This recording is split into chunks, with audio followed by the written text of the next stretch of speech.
Om Sahanavavatu Sahano Bhunaktu Sahaviryam Karavavahai Tejasvinavaditamastu Ma Viddushavahai Om Shanti Shanti Shanti.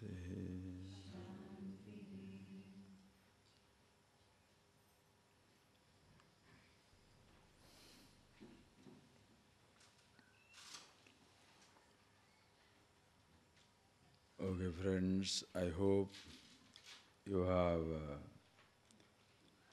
contemplated over the ideas that we have shared. It's very, very important to see that for yourself. It is not what I say, but what you see. That is very important. You must see it for yourself. So, if you have analyzed properly, you could have seen that in this whole creation, we have to be only aware of our own selves, because the physical body by itself and the whole physical universe by itself has no problem. You are listening to the thunder at a distance. The rain comes. The rain doesn't frighten itself. The thunder doesn't frighten itself. The rain or the thunder, cyclone, earthquake, nothing frightens itself. I am afraid. The body also is not afraid of the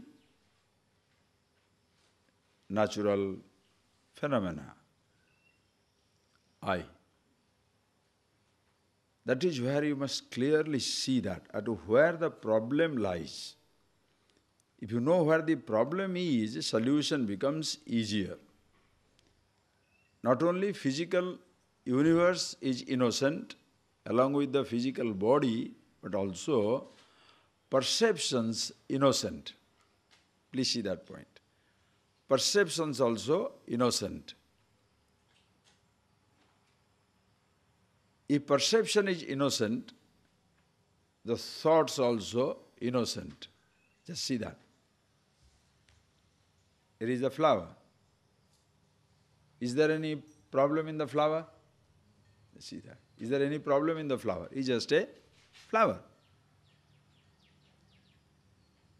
There is no problem in the flower.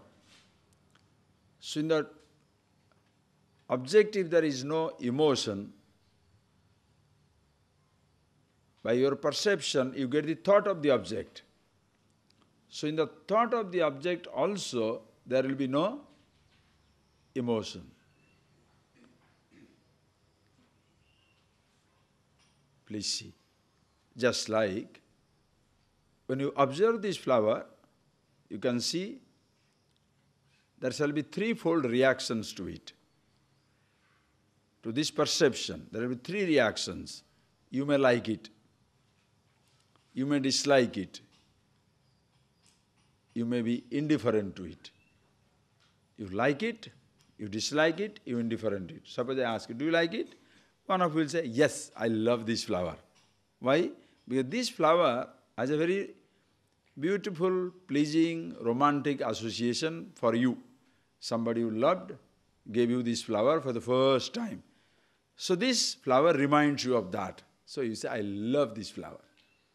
Another person says, I hate this flower. Why? The fellow who gave me this flower gave the same flower to everybody. So you take this blooming flower from in front of me. So you hate this flower. Other person, think. One loves it, one hates it, other person says, I don't care. Indifference. This love, hatred, indifference, are they in the flower or in your head? It's not in the object. Please understand, it's not in the object. It's in you. So perception has no emotion. Emotions you create. Are you getting that point, please? Very clearly you must see. In perception there is no emotion. You create emotion out of perception. You like it, you dislike it, you are indifferent to it. So as even in the perception there is no problem, in the thought of the flower, by itself again there is no problem. It's the thinker, the I, who says, I like it. And once he says, I like it, he goes for that. I don't like it, runs away from it. I'm indifferent to it, makes no difference to you. So please see the whole mechanism. In this, the world is innocent. The flower is innocent. Body is innocent. Your eyes, your perception, sense organ, also innocent. True to the perception, thought takes place. That also is innocent. I don't want. I want. So the problem comes from I. In a child, this thinker, this individuality is yet to be formed. That is why child is so easy to be around. Whatever you give, the child is comfortable. The child has no resistance. You give him old brother's dress, elder sister's dress, the child cannot say anything. Give him any food you like, the child doesn't say anything. But the moment the individuality is developed, now you resist, I don't want this, or I want this. So, individuality, the I, has to be understood. Just be convinced of that. So in this whole creation, only one thing to be really understood about yourself is you, that I thought. What is this I? Now, let me go into the subject now, in a sense, more onto it, so that as in the process, a lot more descriptions will come. But suppose, think, when you say this, you very clearly understand this I must be understood. But then the moment you ask somebody, hey, who are you? Immediately people think, oh, it's a very philosophical question, an existential riddle. Nobody is interested in knowing himself because nobody has ever challenged himself. Always we challenge others, we blame others. That is why this finger, this finger is a bad finger in the tradition. You are doing this mala, suppose you are doing this japam, counting the beads. This finger has to stand out. It's not supposed to touch it, traditionally. Because this finger is a bad boy. Who has done it? This is the one who points out, I'll see you. You don't say, I'll see you. You say that? I'll see you. You don't do that. You say, so this is the bad boy. It's because it always easily pointing out who has done it. Never the person takes the care for, never the takes blame on himself. That is why when it comes to analyzing other people's character, we put them in the chopping board and chop, chop, chop, chop, chop. Very efficient. When it comes to looking at our own mistakes, such accommodation. If the person doesn't challenge himself, we are not used to that. That is why when you ask people, you must know yourself, they feel uncomfortable. They don't feel comfortable. Which is like it looking at the ugly side of yours. You don't like it. Think. So, instead of pushing that idea as to you must know about yourself, who you are, let us change the tactics. After all, baby, no. You can't frighten him off. So I ask. Don't ask, who am I? Ask yourself, what do you want? Friends, this is very beautiful. Just look at the transition, and as I develop, I'll tie it down at the end, but you please see it clearly. Ask the person, what do you want? If you say who you are, it is very rude. Ask what do you want. So happened, there was a very nice story in a nice Purana, ancient scriptures. There are two people, they went for meditation. They want to worship God and become rich instantaneously. Most people want to be, instantaneously rich. They want to get everything. So they chose Shiva as the deity. Because Shiva's name is Asutosha. Asutosha means very quickly satisfied. Because Mother Parvati, goes on goading him, go. The boy is doing so much of penance, the person is doing so much penance, go grant the boon and come. So he has to go. Cut the story short, two persons were meditating upon him. It so happens, after some time, the God comes to them. So he stands in front of one person. Now, son, open your eyes, I am here. What do you want? I am very happy with your penance. What do you want? Whatever you want, you can ask me, but one condition. Ask in one breath. Don't break your breath. I want this, then I want this. No, one long breath. I want food, I want this, I want this, I want a kingdom, I want money, I want... you have a list, whatever list you have, take a deep breath and give the biggest, the best list you want. So that is why even to ask God, you must be prepared for it. Suppose you don't know, last moment you have to think, you will be useless. Like one fellow went there and he was stomach pain, very terrible pain. And he said, God, why don't you listen to my prayer? God said, okay, I'm giving you 3 wishes, you do whatever you want to do. Then it so happened, there will be 3 lightnings, it is a rainy day, 3 lightnings will be there, you wish 3 things, whatever you want, you will get it. Oh!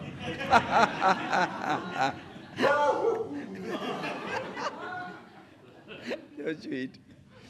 Okay, so there will be 3 things you shall get, whatever you want, you will get it. So the first lightning struck. When lightning struck, that is the time the fellow had a terrible stomach ache. So the moment the lightning struck, he told, oh God, let the stomach go. So when the lightning has passed, there is nothing in the place of stomach, there is a hole. He said, oh my God, how will I manage? Oh God. Okay, now the second lightning is coming. When the second lightning is coming, second lightning strikes, he says, God, I want the biggest stomach. That lightning, oh, he has a big stomach. He said, oh God. The third one said, okay, give me back my stomach. See? So he was stuck with the same stupid stomach with pain. Some people are unintelligent. Anyway, just see, just put that. So then what happens? He says, this is the boy was asked, you ask anything you like in one breath. And he asked, he gave a big list. God, I want a son, not one son, 100 sons. I want wives, 100 wives. I want kingdom, big kingdom, rich kingdom, everything I should have. I should have grandsons, great-grandsons, money, wealth, whatever you want. I want all these things, God. Please give it to me. God says, Tathastu, let it be so. Listen. Then he goes to second person. Having come all the way, why not finish the other guy and go? So he goes to the next one also. Now he was listening to every conversation. He was ready already, made the whole list. Then God says, okay, ask whatever you want in one breath. He said, all right, God, thank you. But one thing. Can I have a little conversation with you before encashing the boon? He said, yes, you can. He said, I want all that the other fellow wanted. He wants to make it very simple. I want all that the other person wanted. But God, there are little mistakes, little flaws in his demand. He said he should have all children, sons, daughters, all children. But he never said what type of children. Suppose you give them children, but every fellow is a Rakshas, demon. the devil, drug addict, alcoholic. I don't want that type of babies, diseased. Then he said he should have hundreds of queens, but he never told that he should remain young. You have 100 wonderful queens, but you are old like a snail you are going. 300-year-old you ring. What a waste. All right. Then he said he wanted a kingdom, but he did not say what type of kingdom. You can have a kingdom with maybe thousands of acres of, or millions of acres of sand, with no petrol inside. So who wants that? I want a kingdom, we should be prosperous. And the moment there is a prosperous kingdom, there shall be people try to take it over. I want prosperous, unrivaled kingdom. I should have queen, I should be young all the time, remain young. And all the children should be wonderful children. Kingdom should be prosperous. People should be happy. People should be all comfortable. But God, one thing please. Why does this fellow want all these things? He wants kingdom, queens, wealth, money, power, position, all these things he wants. Why does he want all these things? Because he wants to be happy in life. God, can you do one thing? Please give me the happiness.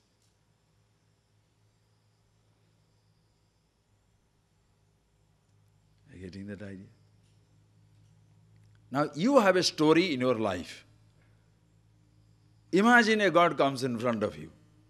Or you are given that idea to, you are given that privilege to choose for yourself. What do you want? Tell me please, what do you want? You shall see, somebody shall say, please think, ask you, what do you want? Somebody shall say, suppose you are 10-year, 15-year-old, what shall you say? I want to be the best students in a college. I want to be the number one, the star A boy, and star A student. I should be in the university, top. Suppose you got that education. Then you will ask yourself, why do you want this education? Please think it over. Why do you want this education? So that I can have the best job in the world. I must be the vice president, the president of the Citibank. Best job. Most powerful job I want at my disposal. Why do you want that big job? Big bucks. Right? Why do you want a big job?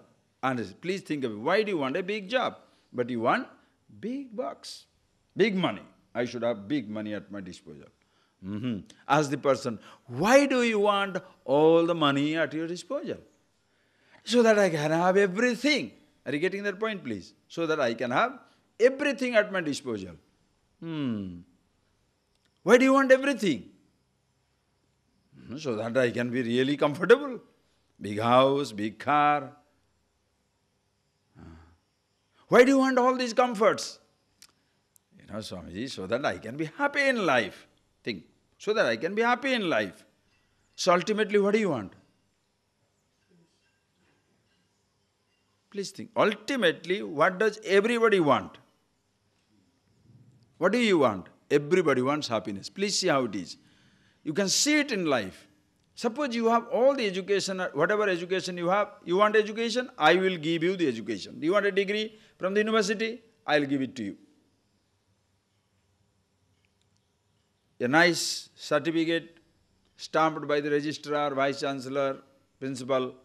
This degree is yours. You can purchase a degree. This is yours. Problem is solved. Then you shall say, no, okay, I got the degree, but can I have a job? I had been to a college. Same thing happened. I was asking the student, what do you want in this place? Because I was supposed to talk. Time was little. I didn't have time. I said, now you ask me questions. If you don't ask me question, I will ask you question. But students are very shy. And I asked them, okay, tell me, what do you want? This was the conversation in a college. What do you want? One fellow said, I want education. I said, okay, if you want education, you want a degree from the university, all right, I'll give you the degree. Is it okay now? He said, no, that's okay. But what about, the job? I said, when I asked you, what do you want? You said degree, immediately. Degree is yours. He said, no, Swamiji, I want degree so that I can have a job. I said, all right, come to our ashram. Any number of jobs. You can cook, you can look after the garden, you can, look after the computer, do anything you like. Any job you want is yours. The next question I ask, how much? Please see, You say you want a job. When you want a job, job is yours. Take it. This is all yours. No, I want the job, but I want the job so that I can have money. Say, then why didn't you ask me money? That's why I want you to tell me what do you want. No, I want education. Education for the sake of job. So you want job or education? Job. When I give you the job, you say want money. So you want money or the job? No, that's true. I want money, I said, all right, think once for all. How much you want money? I will give you money. Don't ask me where from I'll get it, but I'll give you. How much money you want? You don't know. I'll give you 500 million euro dollar, not even American. Very powerful. 500 million euro. I'll give you. It's all in your name, placed in the secret account in Swiss bank. Nobody can touch it, neither can you. Nobody can touch it, nor can you. But it is all yours. Interested? People are like, no. What is this, Swamiji? I want that money, yes. Why do you want that money? So that I can have a house, car, planes, jets, yachts. So then why did you say you want money? You want money or these things? Okay. I want things. All right. I'll give you things. You should have told me. Make it clear. I'm asking you. Make it clear. I'll give you houses. Not one house. 4 houses for 4 seasons. Name the cars. That's yours. Name the horses. That's yours. Name the comforts. All yours. But there is a condition applies again. Conditions apply. You can't live in that house, drive those cars, swim in the pools. You can't. That's all yours, but you can't do that. Who wants it? I say, you wanted it. No, Swamiji, you don't understand. I say, okay, what do you want? Tell me, what should I understand? I want to live in the house, drive the car, swim in the pool, fly the plane. Yes, so that I can be happy. So ultimately, what do you want? Come on. Are you getting that? Don't say it's a religious question, it's a tricky question. No. You think for yourself. What is that you want in life? Please understand, your body does not want anything. There is no desire. There is no craving for the body. There is no craving for your sense organs. There is no craving for anything in this universe. Mountains don't desire. Trees don't desire. Planets and stars don't desire. The physical universe doesn't desire. Body is absolutely innocent. No desire of its own, nor your sense organs. Your eyes never demand to see, do they? Can you say, Swamiji, early morning my eyes are jumping. Why? They want to go to movies. My ears are going crazy. Why? They want to listen music. Can you say that? Your sense organs have no demand. You desire. I want it. I want. So what does this I want?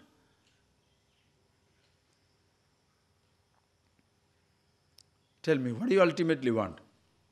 Do you want education, job, money, things, or happiness? What is that ultimately you want? Everybody wants happiness. Are you getting that point, please? Everybody without exception. Everybody. Now, among these people, listen carefully, among these people, suddenly one fellow will come up and say, oh, I'm not a materialist. I don't want all these things. I want God. Really? Did you ever receive a phone call from God? Hi, how are you doing today? Did you get a call from God? Never. Then why do you want God? Ask the person who says he wants God. Why does he want God? Think. Why do you want God? Nobody wants God for God's sake. Have you seen?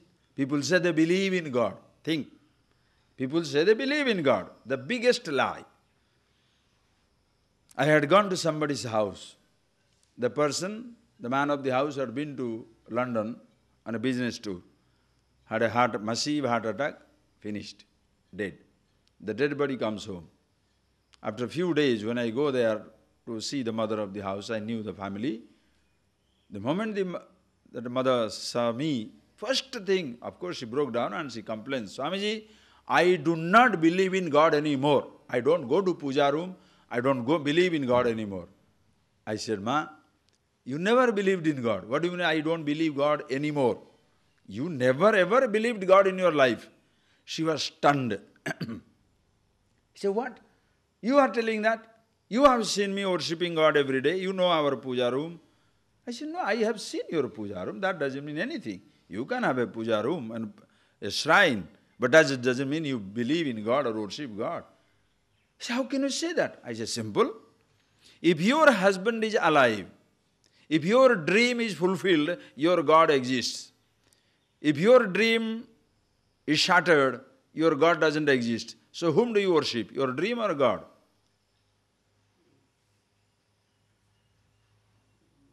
What do you worship, sir? If my desire is fulfilled, God is existing. If my desire is shattered, God disappears. Then whom do I worship? Whom do I believe? Nobody believes in God. Don't worry. All these believers have a very secret agenda. What do they want? I believe in God. Why? So that I can get everything that the other person gets by hard work, I want to get by prayer. Are you getting that? You understand the belief? Listen carefully. There is a distance. This is very, very deep psychological stuff. Very subtle. Please, friends, put yourself on the test. Don't simply vaguely say, oh, I want God. Don't be emotional. Why does a person want a God or a Godfather for that matter? Why does a person wants it? Because, please see simple reason. I am uneducated. I want to be educated. I am poor. I want to have riches. There is a distance between who I am, poor, and I want to be rich. There is a distance between who I am and what I want to be. Who I am is poor. What I want to be is rich. Since there is a distance, you have to do something about it. The person who says, I will bridge that gap by my hard work is a worker. The person who says, somebody else will bridge that gap, he looks for a godfather or a God. I believe in God so that between there is a distance between sadhya, what is to be reached, sadhaka, the person who is struggling to reach. So between the two, when there is a distance between the goer and the destination, it needs sadhana, some type of a means. You must do something to bridge the gap. People believe in God because they don't want to do anything to bridge the gap. They think God will bridge the gap. Do you understand the point, please? That is why it becomes so dangerous. If it happens, then what do you say? Oh, I believe in God. So if you believe in God, what happens to God? Nothing. You delude yourself for some time. Then same person says, something goes wrong, I don't believe in God. What happened to God? Nothing. Something happens to your belief. Nothing happens to God. Whether He exists or not, we shall see those things later on. At this moment, please see. The so-called religious man will say, I don't want anything in life. I want only God. You think, oh, he's such a good fellow. He doesn't know, he's not a materialist. He wants only God. He is a secret materialist. It's like a spiritual materialist. You can say the spiritual materialism. Because he wants same thing that the other person wants, but without any work. I want to get it by prayer. But suppose you ask him, why do you want God? So that I need not study, get first class. Need not do hard work, get all the profit. Need not do anything, but everything is protected for me. So God is your insurance agent, right? Think, friend, think. So even the person who says, I want God, what does he want in life? Ask him, why do you believe in God? So that everything is protected for me. And I get all that the other person wants. So you want God or things? And why do you want all the things?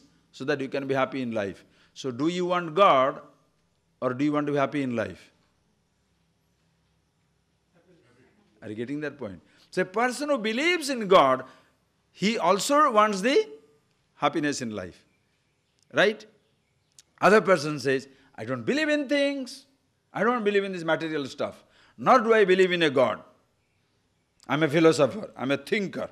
I want happiness in life. I am a thinker. I want myself. Why do you want? Again, for happiness. So see the strangeness of that solution, strangeness of that word.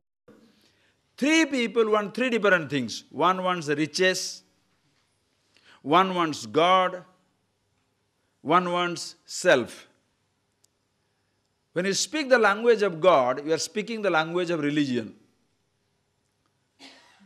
When you speak the language of happiness, you are speaking the language of the secular person. When you speak the language of self, you are speaking the language of a philosopher, thinker.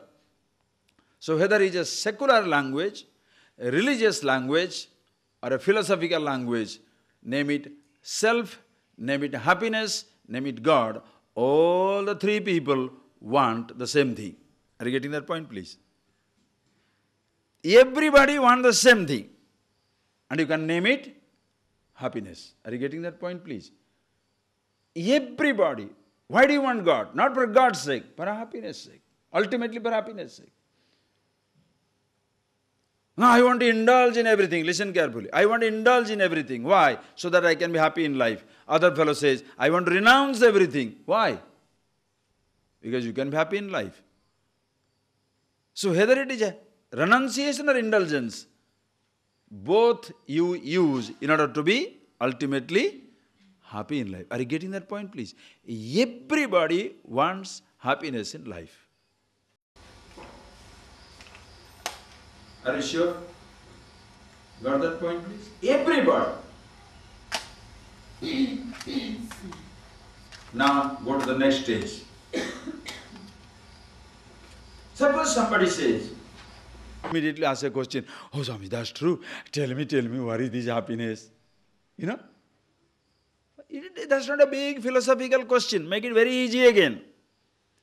Suppose somebody says, I want education. What is the address? If somebody wants education, what is the address? School, college, university. Another person will say, I want a job. What is the address? Where should he go? Company, factories, offices, right? Okay. Now suppose somebody says, I want money. What is the address? Bank. If you have kept it or you want to loot it, either of you. Money. So you want to the bank. You want to keep it, you have got it or you want to loot it, money. That is the address. If you want things, you got the money in your hand. Now you want to things. Where should you go? Shopping center. You want a car? Go to automobile shop. You want crystals? Go to crystal shop. You want binocular, digital stuff, electronic gadgets? Go to that shop. Food stuff? Go to that shop. Anything you want. There are definite addresses. Suppose you say, I want happiness. What is the address? Please don't answer. Feel. Think. What is the address for happiness? You want education? Go to school. Address outside. You want a job? Address outside. Money? Address outside. Things? Address outside. Where is the happiness? Where is the address? Friends, I don't want any answer from you. But see, from childhood, how we have been conditioned. We have been conditioned to believe, get educated, you will be happy. Get money, you will be happy. Get job, you will be happy. Get things, you will be happy. Get married, you will be happy. Get a baby, you will be happy. Get divorced, you will be happy. Indulge, you will be happy. Renounce, you will be happy. Are you getting that point, please? From the day one, this is the toughest conditioning. It has been systematically pushed into our head. Nobody talks about happiness. Listen carefully. Nobody talks about happiness. First, let me connect you to happiness, then I'll move into the subject. Please see. Everybody wants happiness in life. Everybody. So where is the address? Is there an outside address?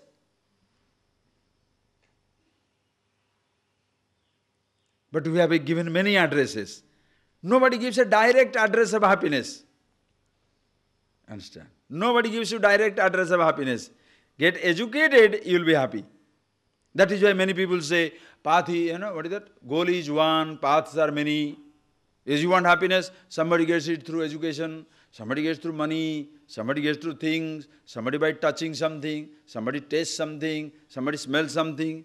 All these vague nonsense you have to totally demolish. If you see something, you get a sensation of sight. If you hear something, you get a sensation of sound. If you touch something, you get a sensation of touch. If you taste something, you get a sensation of taste. If you smell something, you get a sensation of smell. If you possess something, you possess something. If you get gold, not diamond. If you get diamond, not platinum. If you are educated, not rich. If you are rich, you are rich. If you get riches, you are rich.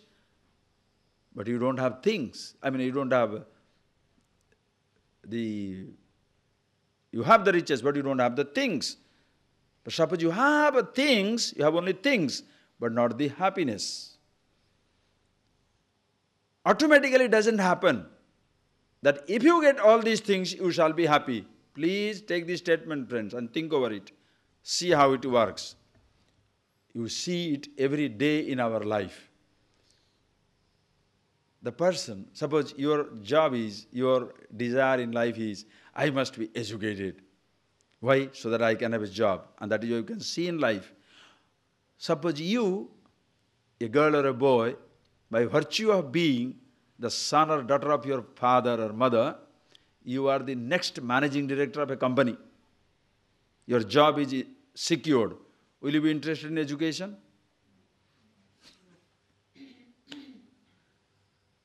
Why should you be educated? Because you can hire the idiots to do job for you. Let them be PhD. You can be a dropout, but you are the board member, board chairman, because you are the son of your gun. If you have education, if you have job, security, you don't need education. Listen.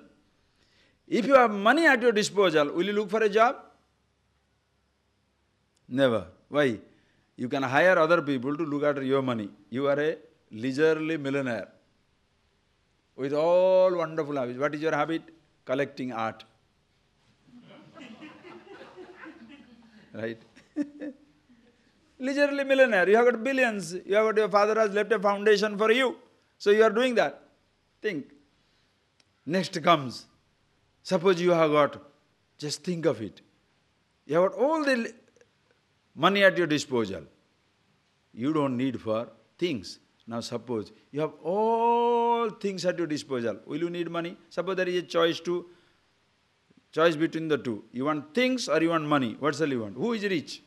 A person who has a bag of gold is rich, or a person who has a bag of rice is rich? Time is famine, flood. And during that time, one man has one bag of gold, other fellow has one bag of rice. Who is rich? The fellow who has a bag of rice is also say, okay, you eat your gold, I eat my rice. You shall barter your whole bag of gold for 1 kilo of rice. Because you can't eat your rice. Midas touch. Think.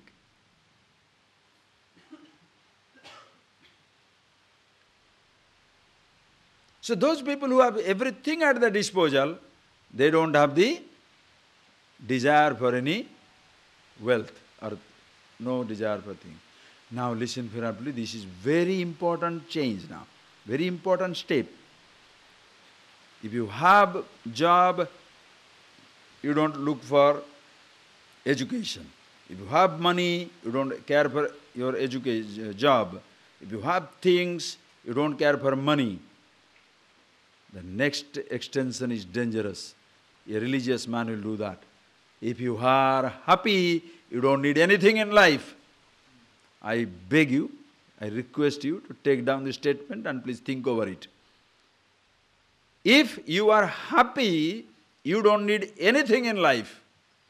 For God's sake, look at that statement with the most powerful microscope and discover how flawed, faulty that statement is. The person who is happy, you say, doesn't need anything. Wrong. For your happiness, you don't need anything. But for your sustenance, you shall need everything. Take that statement and think over it. For your happiness, you don't need anything in life. We'll see that. But for your sustenance, you need everything in life. The tragedy with the religion and the secularism is, when religions, so-called religions, deal exclusively with the otherworldly, the secular deals exclusively with the education, money, wealth. Nothing to do with the happiness side of it. And the person who promises you bliss, happiness and God and all that stuff, he has nothing to do with this. That is why we have completely destroyed ourselves. Because between the two, we have compartmentalized religion and secular. In self-knowledge, in understanding of yourself, there is an ideal marriage, balancing between the secular and religious. You must be happy with yourself, but you must have everything for your comfort. Are you getting that point, please? You must see these two statements. Because so much idea has gone into this secularism that every person thinks indulgence, indulgence, indulgence in the name of the game. If secular mantra is of indulgence, religious mantra is renunciation, renunciation, renunciation. Give up, give up, give up. What is this? Both commit mistake. Please see that. And if you cannot give up, which is dominant religious attitude, that you renounce, that you give up, if you do not do that, the secular man is guilt-ridden. He can't enjoy happily. Why? I did not give up. Religion, prescribes renunciation. I am not a religious person. So you have got a guilt in inside you. And this so-called religious man has got a secret craving inside. There is a facade of renunciation, but there is a seed of indulgence within. The facade of renunciation.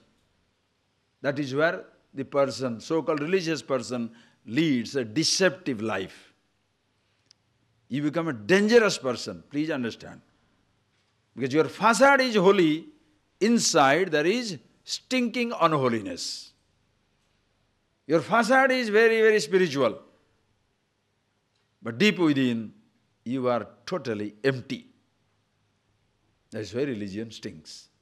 As even secular stuff also by itself is empty because it has no religious dimension. So there is no compartmentalization. Please, friends, do see that for yourself.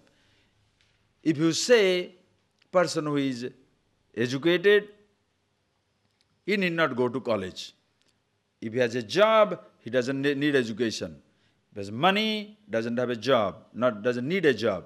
If he has things, doesn't reach the so-called barter, the money, gold or anything.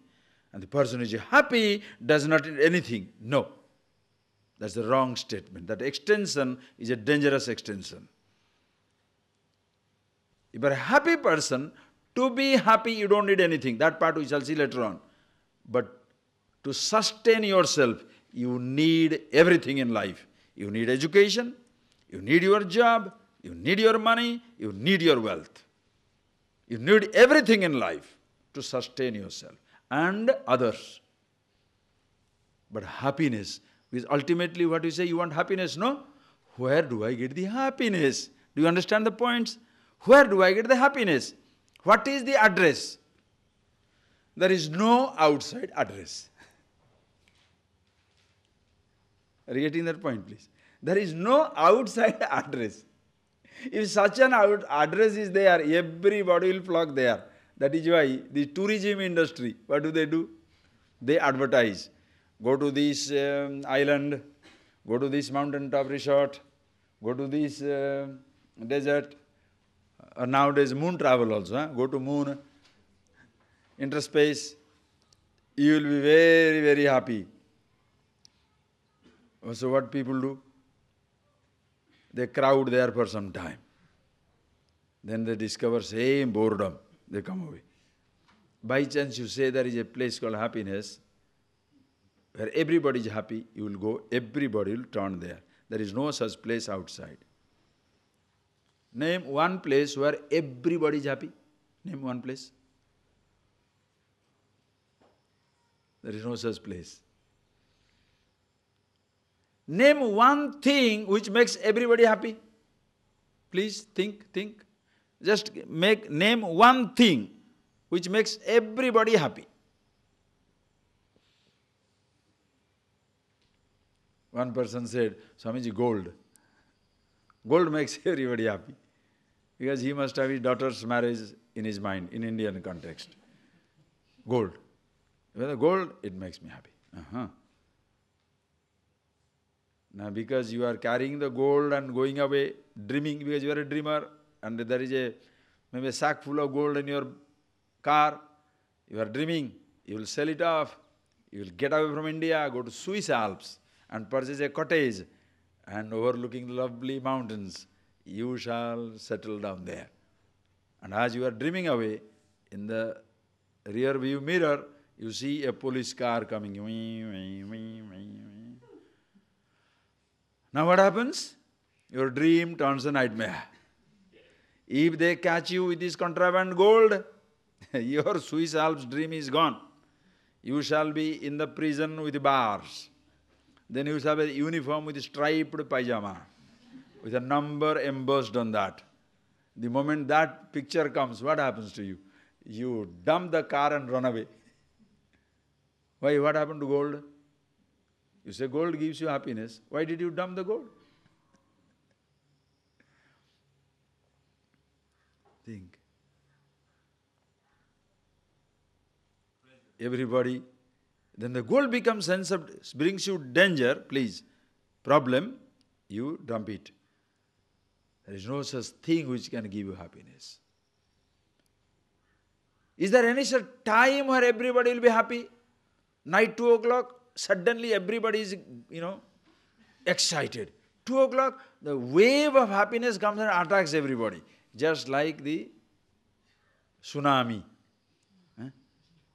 Tsunami wave of happiness. 2 o'clock, boom, everybody is excited from top to bottom. Does it happen to anybody? There is no such time. Listen carefully. So if there is no such time when everybody is happy, there is no such place where everybody is happy, there is no such object which brings everybody happiness, that includes the entire universe of time, place and objectivity. And this whole universe of time, place and objectivity ceases to be source of your happiness. If still you are happy in life, it can't be outside. That time people say, it is inside. Listen carefully. This is another wrong information pushed into our head. Happiness is not outside. Happiness is inside. That statement again, look at it with the most powerful microscope. If you say happiness is inside, listen carefully. This is where you commit literally the religious crime. The person who says happiness is outside, if he is extrovert, looking for happiness in objects around, sensations around, sound, sight, touch, taste, smell around the world. The person is traveling, looking for the sensation of happiness outside and disappointed. The person who is disappointed there and he is told happiness is inside. What happens? You now direct your attention within. If you direct your attention outside, if you become an extrovert, if you direct your attention within, inside, you shall be an introvert, not happy. Take that statement. That is why religious people usually go bananas. Total nuts. Because the so-called person, secular person, looking for happiness outside, you call him extrovert. Now this food, now that food, now this touch, now that touch, now this smell, now that smell, now this taste, that taste.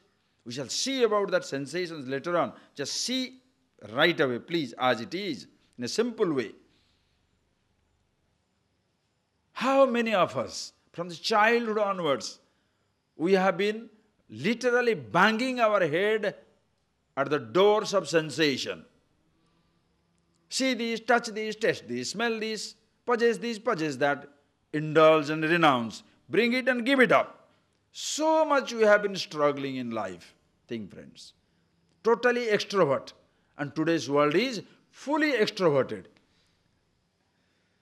When you go to a 5-star hotel, 7-star hotel, Las Vegas, you go to all these fun cities, theme park, definitely they don't ask you, sit down and close your eyes. If the secular world promises you happiness in the huge rides,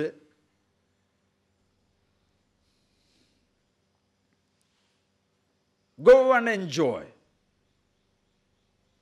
Swim, dance, sing, eat, fun, frolic, enjoy yourself. The religious type of happiness will have different type of advertisement. Come here and close your eyes. $500 per hour. That also is quantified. You understand? One sells happiness outside, other is selling happiness inside. Happiness industry is the biggest industry. You understand? Happiness industry is the biggest industry. Everybody is selling happiness. Just think, please. Music industry. Some people sell music, different types of sounds. Touch is an industry. Pleasures of physical kind. Of course, sightseeing is the biggest industry. Around the world you go sightseeing. Tasting food, let us not talk about it. Each one of it will take away hours if you describe. In the course of it we shall see, friends, it is not looking down upon anything, but to see things as they are. So the person who promises happiness outside, and most people do that, they turn all of us completely extrovert. No child can escape that impact. From the day one, whether it's a TV, radio, media, education, culture, everything makes you extrovert, extrovert, extrovert. Go and aggrandize. Be rich and be happy. Be a millionaire, be happy. This is one voice. Another one is the voice of the religion. Renounce and be happy. Give up and be happy. Get rid of everything and be happy. Oh, yo. So the average person is caught between the struggle of indulgence and denial. Are you getting that point, please? Average person is completely stuck. He doesn't know. So that is where you don't know what to do. That is where you choose a group. In our group, we indulge. Very happy. Why? Nobody questions your indulgence. The fellows who have renounced everything, given up everything, they form a group. Why? Because there is a security in that group. Let us not talk about indulgence. We are all renunciates. In the group of the renunciates, indulgence is a taboo subject. In the group of the indulgent people, renunciation is a taboo subject. Go to Las Vegas and tell them, come to mountain for meditation. They will shoot you. You are going to close down our industry, boy. And go to ashrams and tell them, pornographic movie, blue movie, color movies. Right? Tonight, color movies. Whew!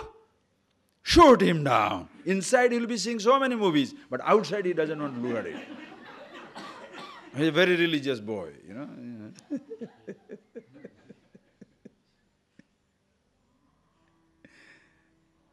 Just, no, friends, please, jokes apart.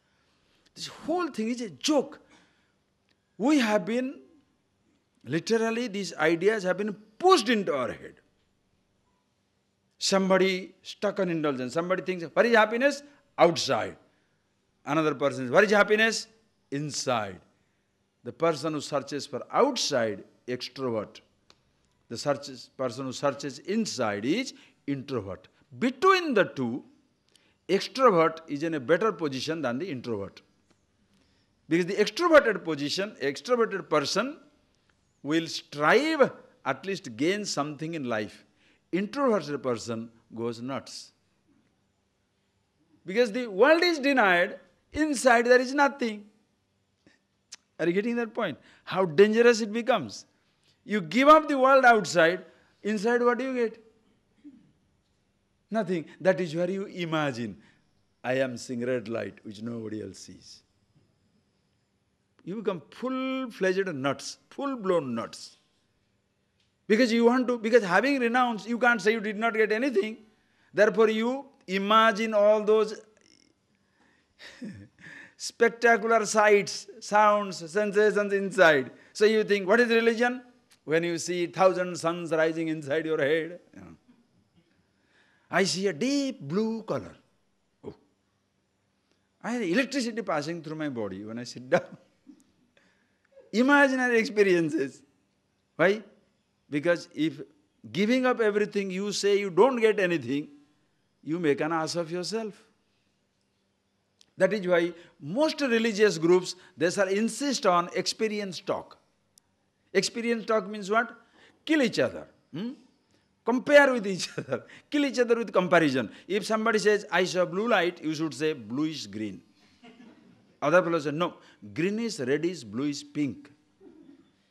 The other fellow says, no, I listened to a sound, Anath.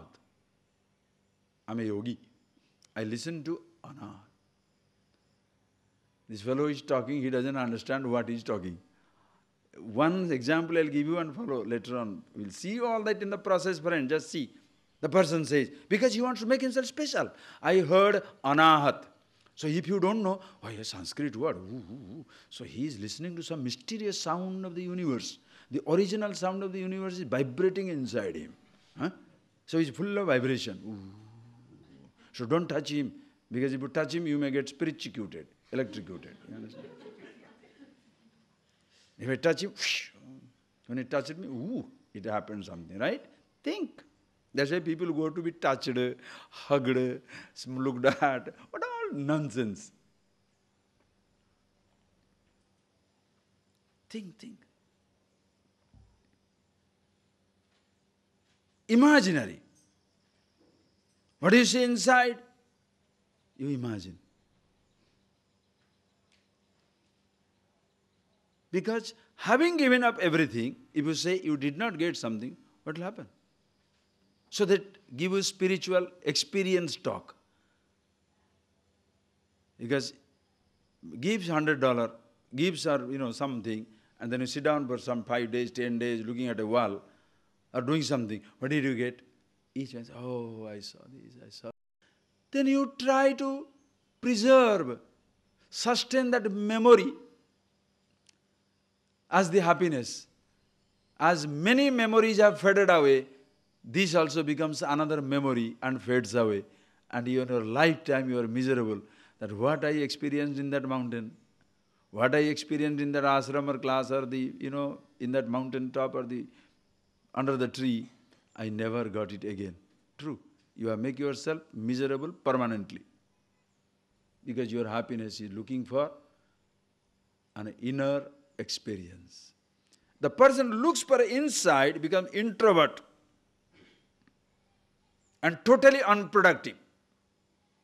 That is why most religious people are totally unproductive.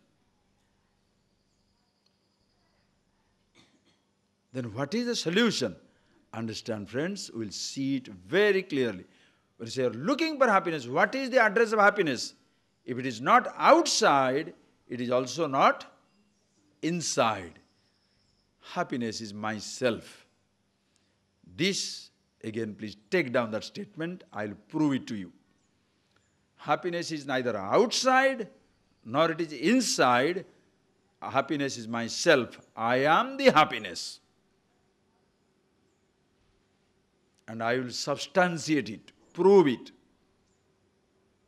With your experience taken into account, this statement shall be substantiated, proved. How I am, you are, everybody is happiness. Now, come back to that point. What we started in the beginning in the class? What everybody wants in life? Happiness. Now, what is happiness? In yourself. It's not outside, not inside. It is just for the time being, just take it, okay? I'll prove it. Tomorrow morning class, we'll do that. It's neither inside nor outside. Happiness is yourself. So if you are looking for happiness, in reality, what are you looking for? Yourself. Nobody is looking for happiness. Are you getting that point? This is something,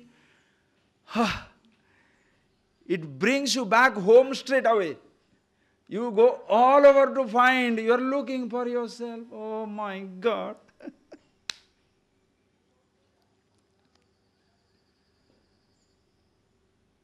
If you are looking for God, why are you looking for God?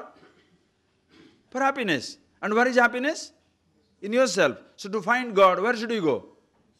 Yourself. You want happiness? Go to yourself. You want to God? Go to yourself.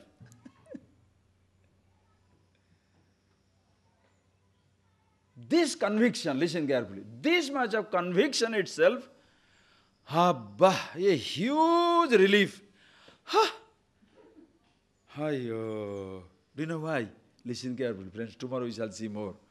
Okay? The time moves already 1 hour gone so quickly, I don't even understand what to do. Anyway, just think of it. Please have fun. If you don't understand, don't worry. I will be repeating it again and again until it gets into your skull. Nothing to worry. But you must convince yourself. Don't accept because I say so. I don't want to be accepted just like that. I have no need to be accepted. You think for yourself. Try to destroy everything that I say. And then Swami is talking through his heart. No heart, but he's talking through his heart. Destroy it. You have a conviction, put it in front, put it against this, and see which one is right. No, happiness is a particular sensation, No. Then it will go away, it becomes a memory. You shall be miserable. It will not make you happy, it will make you miserable. Listen carefully, friends.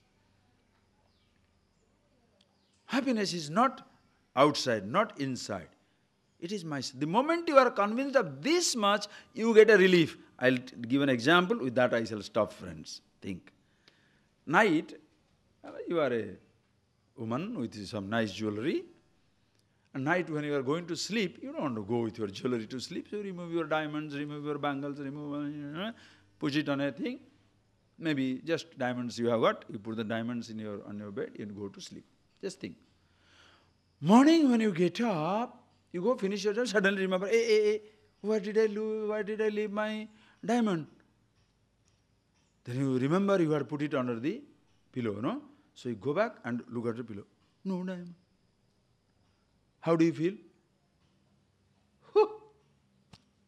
Something, as though you lose something.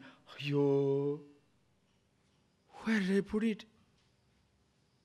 Now there is emptiness begins. Listen carefully. Now there is emptiness begins. Where did I keep it?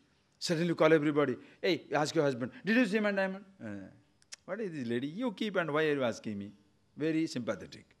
The fellow goes, the fellow goes away. He doesn't care. He runs away. Okay? And then you ask her, now suddenly doubt already. The maid servant has taken and gone. She has already come. Oh my God. Now you start looking on at that person. Is he going somewhere?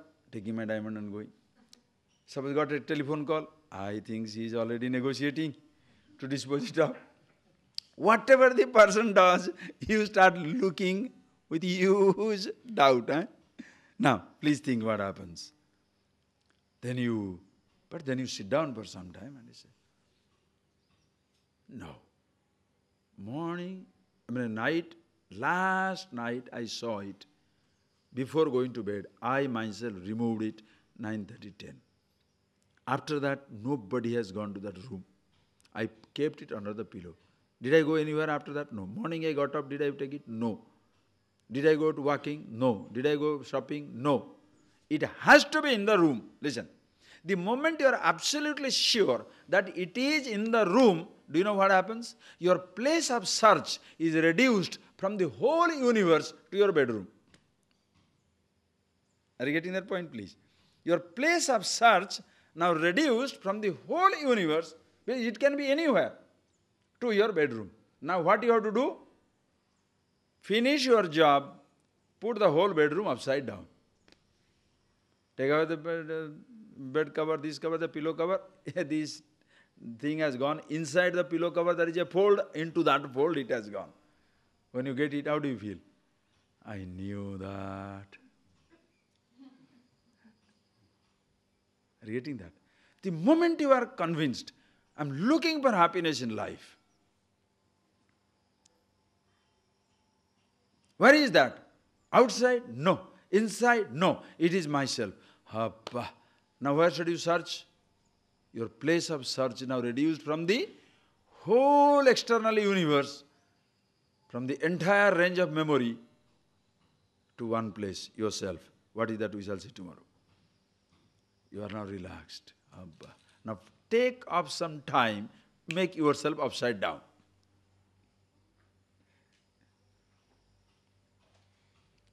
So looking for happiness, where should you go? Yourself. If you want riches, where should you go? Continue to go outside. If you look for education, where should you go? Continue to go to university. If you want money, prosperity, work hard outside. But your happiness, you cannot do that. Happiness is yourself. Are you getting that point? How it balances your life. You cannot make it imbalanced. That is why there is no secularism versus religion. Why the religious world has become so dangerous? The religious world is trying to be as prosperous as the secular people, selling their gods. Secular man sells his computer, sells his diamond. Religious man sells his god, sells his tricks. So both are competitors. How can a competing religion give succor, solace to the secular people? Where they are competing. When you discover happiness in yourself, your world is as beautiful, outside is as beautiful as your inside. Both are fantastic.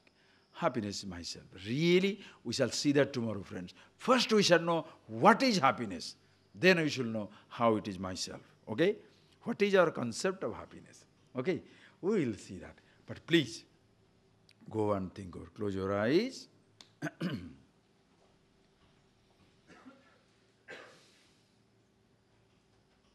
As you move out of this place, go for a silent walk or do something, whatever you like. But think over these points. Ultimately, what do you want in life? Again and again, bring your mind to this point. Let not the mind say, oh, I know, I want happiness. No, it's not a vague statement. We are deep within, you have got strong conviction that education will make you happy. Job will make you happy. Things will make you happy. If at this moment you are convinced that you are the happiness, it is because of the forceful presentation. The way I am presenting to you, you can't escape the strength of this logic. But if you become strong with the strength of my logic, you shall be weak when you go away from here. So make it your logic.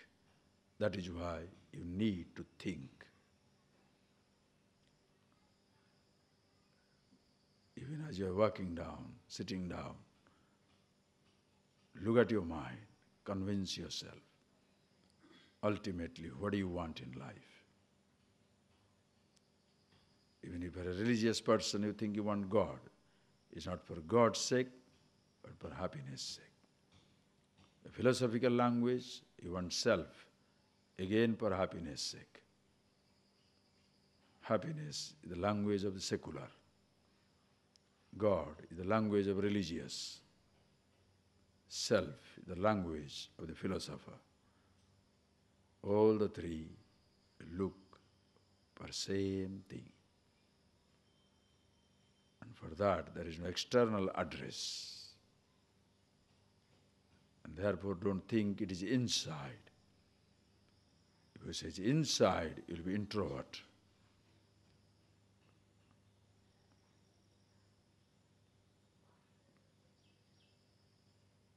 It's either inside or outside. Happiness is yourself.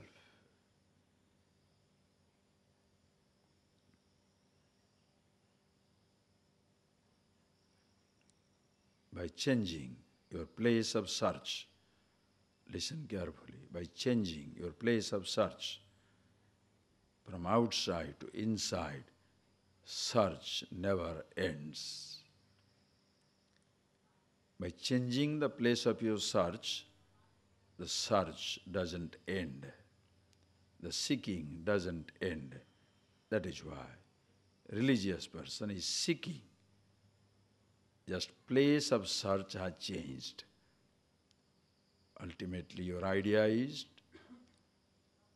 stop seeking. You are no more searching. You find yourself.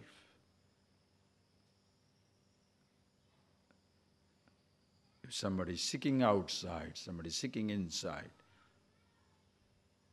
who is better? Both are seekers. One who seeks outside may get something other than happiness. But one who seeks inside neither gets happiness nor gets other objects. That is why religion demands belief, makes you a slave.